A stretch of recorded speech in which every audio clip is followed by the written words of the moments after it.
Assalamualaikum warahmatullahi wabarakatuh. Perkenalkan, nama saya Suci Amelia dengan NIM 2015-166. Saya dari kelompok 11.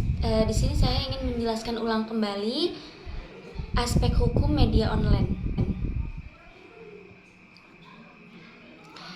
Saat ini kita berada di zaman era informasi yang sebelumnya ada juga zaman era prasejarah, era agraris, dan juga era industri. Nah, di dalam era teknologi informasi ini, teknologi sangat berperan penting dalam aspek kehidupan manusia. Ada 3 kemungkinan yang akan terjadi di era ini. Yang pertama, hukum akan dipengaruhi oleh perkembangan teknologi. Yang kedua, teknologi akan mempengaruhi perkembangan hukum. Yang ketiga, hukum dan teknologi akan saling berhubungan. Bagi peradaban manusia, bisa dibilang perkembangan teknologi informasi melalui internet adalah sebuah fenomena baru dalam aspek kehidupan. Pembahasan aspek hukum di internet dimulai dengan adanya pembagian internet sebagai berikut. Yang pertama, aspek hukum internet sebagai media massa. Yang kedua, aspek hukum internet sebagai media komunikasi dengan memegang basic value, yaitu kebebasan berpendapat, kebebasan memperoleh informasi. 1. Aspek hukum internet sebagai media massa. Perkembangan teknologi yang sangat mempengaruhi kehidupan manusia adalah internet. Internet juga menghasilkan keresahan-keresahan baru, munculnya juga kejahatan-kejahatan yang ada di internet, bisa disebut dengan cybercrime. Contohnya itu seperti pembobolan akses internet. Internet juga memiliki karakteristiknya tersendiri dengan media lain seperti media cetak, penyiaran, film, atau telekomunikasi. Keempat media tersebut bisa dikonversikan dengan global network. Maka dari itu internet dikomunikasikan sebagai media komunikasi sekaligus media massa.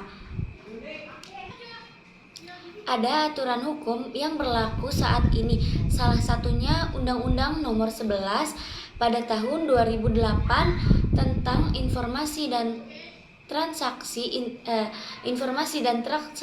elektronik atau biasa disebut dengan IT.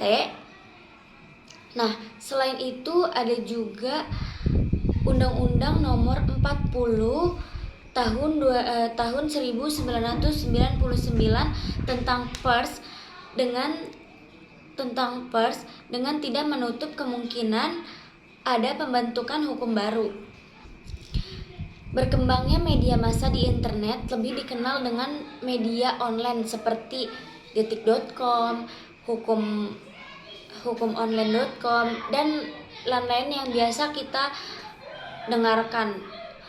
Nah, ada juga dengan konsep broadcasting online yang dikemukakan oleh PT Surya Citra Televisi atau biasa kita kenal SCTV, dan ada juga situs Liputan 6 sebagai media online-nya. Yang kedua, aspek hukum internet sebagai media komunikasi.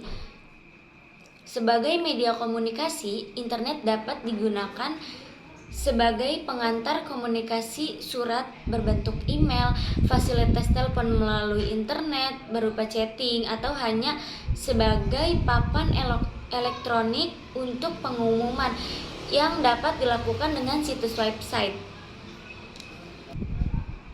Tidak hanya hal positif, ada juga hal negatif yang ditimbulkan dalam media komunikasi ini. Dari yang tadinya menjadi tempat yang paling bebas berekspresi menjadi tempat yang harus dijaga karena banyak sekali orang-orang yang tidak bertanggung jawab sampai pembobolan akses internet dan juga penyalahgunaan sosial.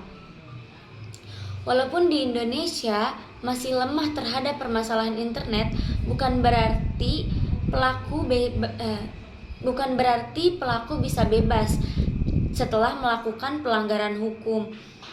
Karena di Indonesia sendiri sudah mempunyai hukum Undang-Undang Nomor 11 Tahun 2008 tentang informasi dan transaksi elektronik yang biasa kita tahu adalah UU IT. Sekian penjelasan dari saya. Kurang lebihnya mohon maaf. Wassalamualaikum warahmatullahi wabarakatuh. Bye bye.